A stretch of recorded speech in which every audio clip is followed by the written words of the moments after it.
Hey, welcome everyone. Rob from WBHQ.com. Welcome to this update. Folks, I just want to go through and do a little analysis on something I've been working on the S&P 500, share it out with you guys, just to give you an understanding of exactly how I'm looking here. Right now, keep in mind, everything we do is for educational purposes only, right? So, rock on, baby. If we look at the bigger picture on the S&P 500, let me unscrunch this puppy. Let's bring it in, bring it in, bring it in. That's as much as we can bring it. There we go. All right, actually that's as much. So if we go here and we look at the fib, we've got a great V bottom down here, good strong thrusting pattern, and a pullback. We pulled back beyond the 236, which almost always, not always, but almost always is a check mark for it's in the right place as long as you're following some other rules. We pushed up to the all-time highs not so long ago, and we have kind of just drifted off from there. We got almost a little bit of a V, but then we just kind of failed, right? We made it back almost to the 236. We gapped down, and then we filled the gap, and we've moved back down again.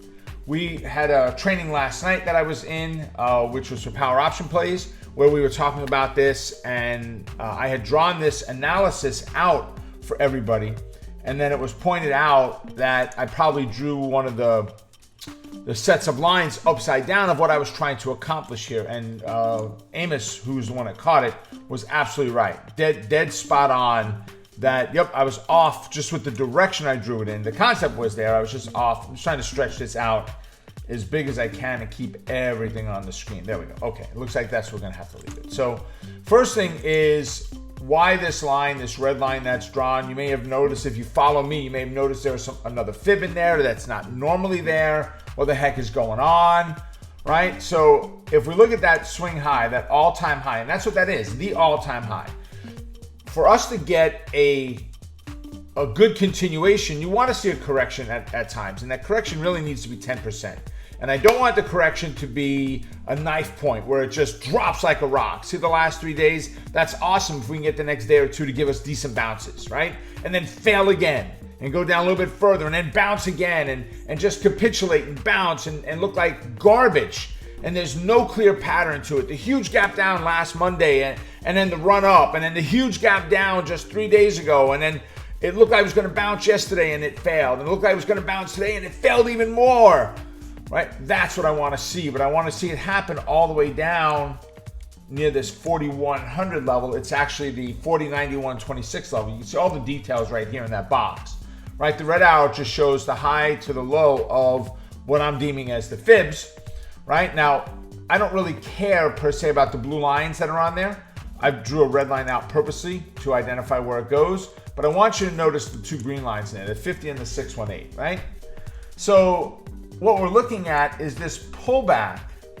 I am looking for 100% pullback to that line, meaning it would become a 10% correction in the market. Could we get 20%? Oh, I'd love 20%, but I'm not banking on it. I'm not sitting here going, man, I need to have 20%, which would be a bear market, but I do want to see the 10% correction.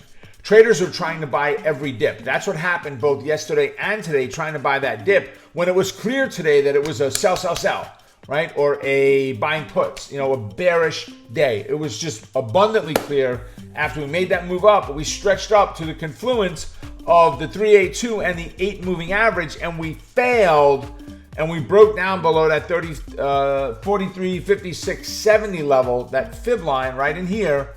It was just clear. And this goldish box that I have in here just identifies the difference of the 618 and the 50, right? That's all it is, right? So what is that telling us? What does that mean? Nothing per se. But the way that I normally draw a blue zone, which is when we've got two lines that are close or tight to each other, it's an area of strength. So is this, right? And I did this realistically because I wanted to see the 50. That was what I really cared about. And we just hit that today, basically, as a close. We've hit it once before. Let's undo this and let's get the lines again just so we can be clearer. This right here, the top of that box, is the 50% of my overall move, 50% of this move in here, right?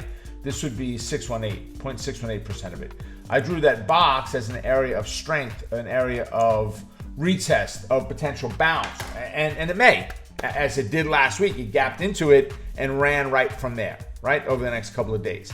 So we're back in that box again now, but it's the first time we've closed below. So we've had more than a 5% correction right now. We're looking for at least 10. I'd love to see the move down. Are we going to see it? I don't know. There are so many new looky-loos in the market right now that are not traders, that are just throwing stupid money at things. It's hard to say yay or nay. We're going to get the bounce, not get the bounce. Is this the bottom? Are we going to go? I don't have the answer, but I'm going to trade the market at hand. Right? I'm not using these green horizontal lines of this new fib that I drew as targets or anything else, other than to give me an idea of where the market is at and where the potential is in the overall, right? All I'm looking at is we pull down 50% of the overall move that I want, and if we make it down to this green line, we then have pulled that, dropped down 0.618% or 61.8% of the overall move that I'm looking for. I think there's a lot of power in this setup, in this structure right now, that gold box holds strength, right? And it helps us to identify, right, where that 50% line is, gets very close to the 0.618 of the normal fib, which is right here, right? Right in here where my mouse is. But again, I'm not looking at it as confluence. I'm not looking at it as a zone. I'm looking at it as, are we getting the 50 or the 618 pullback? That's what I'm looking at it as. How much drop did we get? And that is of the overall move. I need 100%. That is a comfort level for me. Give me the 100%, and if I can start seeing a bounce from there, I would have more confidence in that bounce. Right now, we're all over the place. We're up or down, we're up or down. It's hard direction-wise. I think everything, which is why so much of what we've done are swing trades right now that we've highly focused on right now. All right. So, hey, ladies and gentlemen, there you have it. It's kind of an insight into the inside of my head, right, of where I see the markets and what's going on there. So you have a great evening, and I will see all of you at our next update. Take care now. Bye. Folks, thanks for watching. I hope you enjoyed the training. Now, if you did, be sure to give us a thumbs up and go ahead and hit the subscribe button right over here and hit the bell to keep up with all the latest trading content. And oh, did you know that we have a podcast? Supercharge your trading education with the Stock Market Millionaire, which you can find in the description down below. And while you're there, you can also find other amazing free trading resources that I've put together just for you.